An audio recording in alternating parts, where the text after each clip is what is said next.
Look at a snake. One long muscle, no arms, no legs, pouring across the ground like water. It looks like the opposite of you. A body built on a completely different plan. But it isn't. That snake is built from the exact same kit as every animal with 4 limbs. Because the snake had legs, 4 of them, and it still carries the leftovers inside its body right now.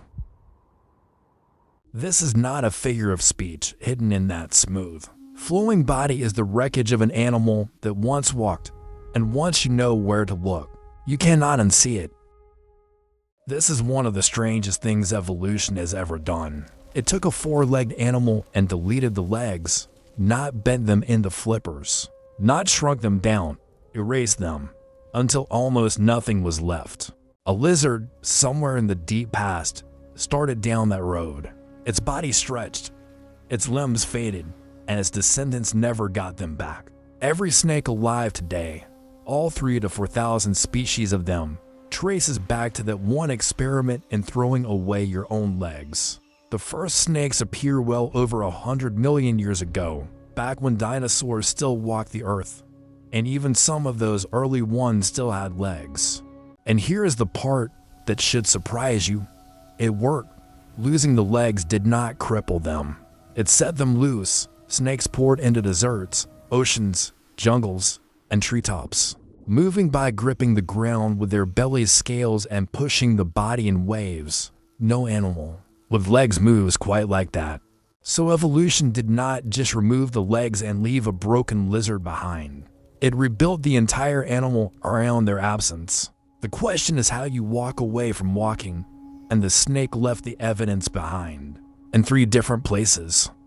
Start with what you can still see today. Pick up a python or a boa and look near the base of its tail.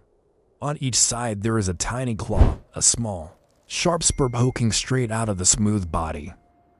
Those claws are legs, or what is left of them, the last visible piece of a hind limb, worn down to a single point. And they are not just dead decoration. Male pythons still use those leftover legs, gripping and stroking the female during mating. A limb that lost its first purpose quietly found a smaller one, and not every snake even has them anymore. The pythons and boas that still carry these spurs are the older branches of the family. Newer snakes, like vipers and cobras, threw away even the leftovers. Now go under the skin, and it gets stranger. Those spurs connect to a set of tiny, useless leg bones. Deeper in, floating in the muscle, sits a shrunken hip. A pelvis attached to nothing, holding no weight, moving no leg. A snake that never had legs would have no reason to build a hip at all. Yet it builds one, every time, and then leaves it stranded in the body like a tool nobody picks up. The snake is keeping a blueprint it no longer needs, and blueprints like that come from only one place: ancestors. So go into the rock, because the fossils tell the same story, only louder. Paleontologists have dug up ancient snakes that still had back legs, real, complete hind limbs, hanging off a long, snake-like body. One of them, called Najash, lived around 95 million years ago, crawling on land with a full pelvis and the small back legs. It already had the long body and the skull of a snake, but it had not finished losing its limbs yet. It was a snake caught halfway, and it was not alone. Other fossil snakes turn up with little hind legs too, some of them swimming in ancient seas. One, called Eupodophis, was preserved with a back leg barely 2 centimeters long, a shrunken thigh and shin where a full limb used to be. Across millions of years, layer by layer, the legs in the fossil record get shorter, thinner, and finally disappear. That is the thing most people miss about evolution. This is not a guess, or a story invented to fill a gap. It is a sequence written into stone, an order, a 4-legged animal slowly becoming a legless one, frame by frame. But here is the part that should stop you. We do not just know that it happened. We know how the legs were switched off, right down to the gene. Your body and the snake's body are built by the same ancient set of genes. The same toolkit that lizards, dogs, and humans all share. One of those genes works like a switch that says, build a limb here. In most animals, that switch fires and a leg grows. In snakes, it broke.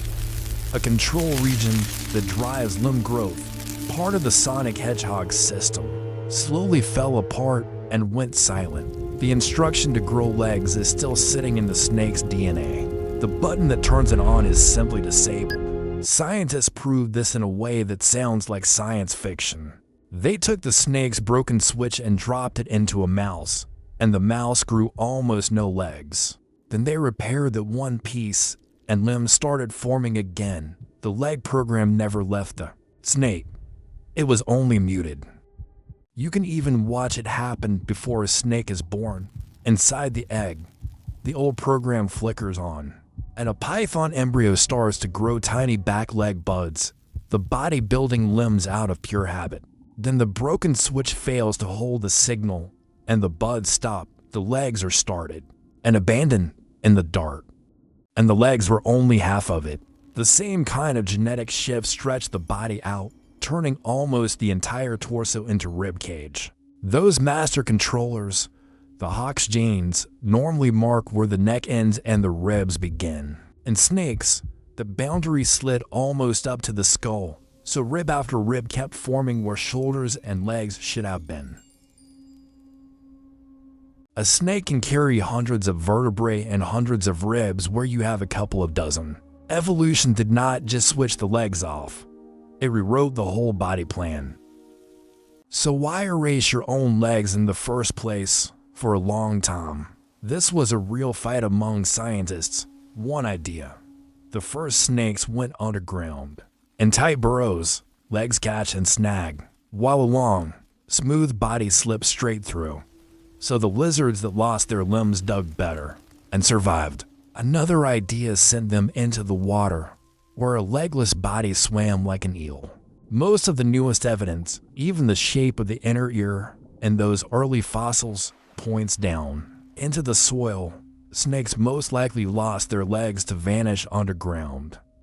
But either way, the pressure was the same. Limbs cost more than they were worth. So selection shaved them off. Generation after generation, nobody removed the legs.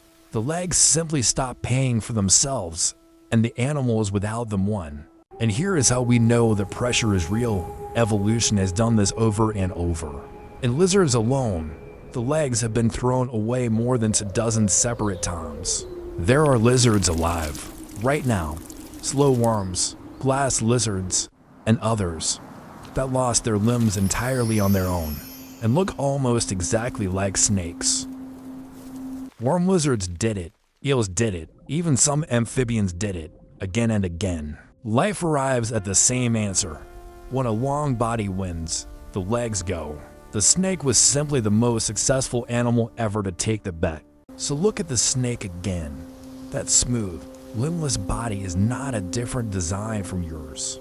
It is the same four-limbed blueprint as a lizard, a dog, a human, with the limbs switched off and the body drawn long. The hip is still there, floating in the muscle.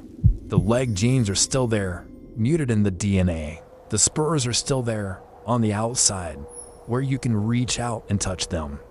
A snake is not an animal that never had legs. It is an animal still quietly carrying the ones it lost.